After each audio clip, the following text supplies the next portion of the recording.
Alright guys, so today's video is about iPhone not charging past 80%. So if you have your iPhone and it's not charging more than this, let me show you 3 ways you can actually fix it. Let's get down to business.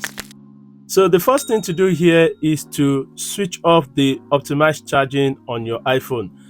iPhones nowadays now have optimized charging feature which comes with the iOS 13. So if you are using that feature, just go to your settings and scroll down to battery and select your battery health and charging, and you are going to see optimized battery charging. So here, toggle this option off, turn it off, and you can now go back.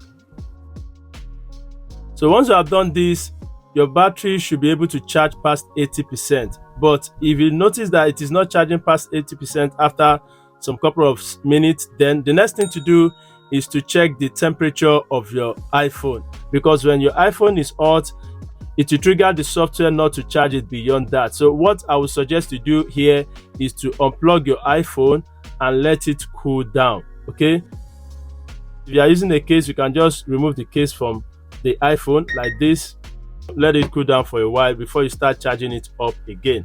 Once you notice that the temperature is now normal, you can now bring it up again and start charging. This should fix your iPhone not passing 80%. And also there's another way you can actually do it by resetting the iPhone settings. This I won't recommend because sometimes it can clear off some of your data. With that being said, if you have any question, please drop it down there in the comment section, and if it has helped you, please like, share and subscribe to the channel for more videos like this.